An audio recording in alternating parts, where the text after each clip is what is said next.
Good morning students. आज हम 10th class का जो सेकंड लेसन है उसको करने जा रहे हैं। और जो ये नोट्स हैं जो भी आप स्क्रीन के ऊपर देख सकते हैं ये एनसीईआरटी में से उठाए हुए नोट्स है। बिल्कुल अगर आप ये ढंग से कर लेते हैं तो एनसीईआरटी की जो बुक है आपकी साथ के साथ में कंप्लीट होती चलेगी। तो चलिए स्टार्ट करते हैं ज़्यादा लेट न होते हुए।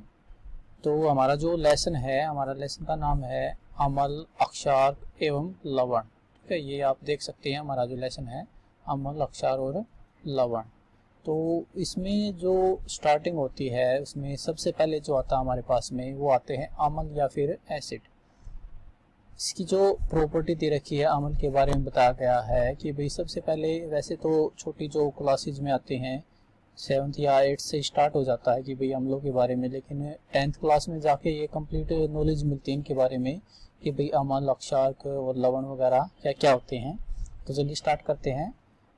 तो सबसे पहला जो पॉइंट दिया गया है ये स्वाद में खट्टे होते हैं। ठीक है ना, जो अमल होते हैं उनको अगर टेस्ट किया जाए तो वे कैसे होंगे, हमारे खट्टे होते हैं।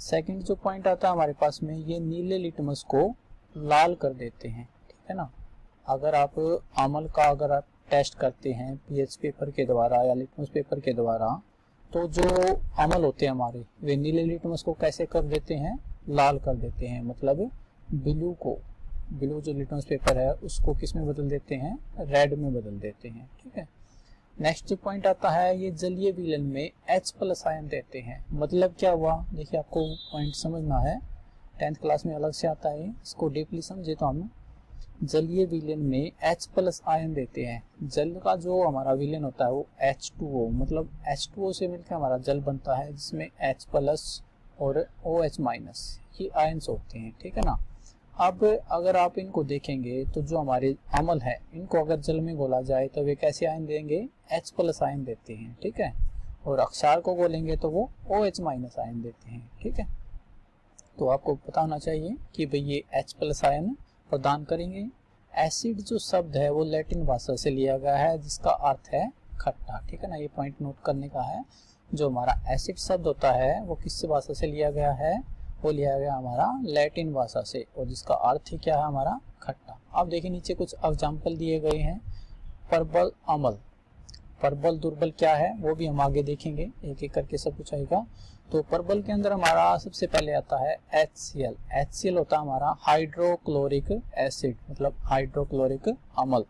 और कहाँ पर पाया जाता है ये हमारा, जो हमारा स्टोमच होता है, जो हमारा पेट होता है उसके अंदर HCl पाया जाता है। सेकंड पॉइंट आता है H2SO4। ठीक है, H2SO4 मतलब सल्फ्यूरिक अमल। थर्ड पे आता है हमारा HNO3, इसको बोलते हैं हम नाइट्रिक अमल।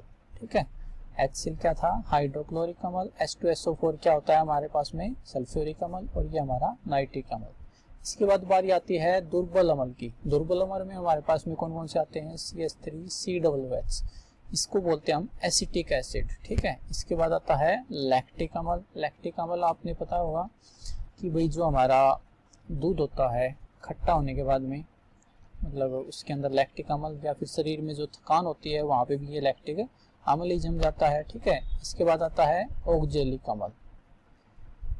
इसके बाद एक और डेफिनेशन आती है, ये हमारे पास में आता है सांद्र अमल। क्या होता है, जिसमें अमल अधिक मात्रा में होता है जबकि अल्प मात्रा में जल होता है। ठीक है ना, अगर हम किसी को जल को हम यानी कि थोड़े से जल के अंदर अगर हम अमल को डालते, जहाँ पे हमारे पास में जल कम मात्रा में होगा उसको तो हम क्या बोलेंगे, सांद्र अमल, और जहाँ पे हमारे पास में जल ज्यादा मात्रा में होगा उसको हम क्या बोलेंगे, तनु अमल। ठीक है ना, छोटा सा कंसेप्ट है।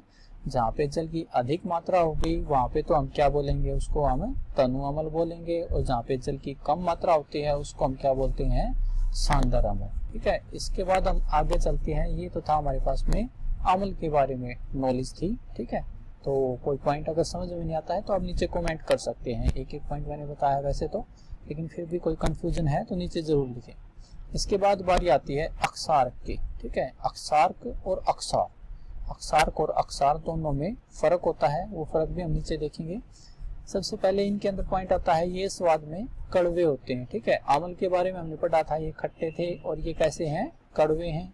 सेकंड जो पॉइंट आता है ये हमारे पास में लाल लिटमस को नीले में बदल देते हैं, ठीक है ना। जो हमारे अम्ल होते हैं वे किसको, नीले लिटमस को किसमें बदलते हैं, लाल में, जबकि जो हमारे अक्षारक है वो लाल लिटमस को किसमें बदल देते हैं, नीले में, ठीक है। थर्ड जो पॉइंट आता है, ये जलीय विलयन में OH माइनस प्रदान करते हैं, ठीक है ना, OH माइनस आयन प्रदान करते हैं।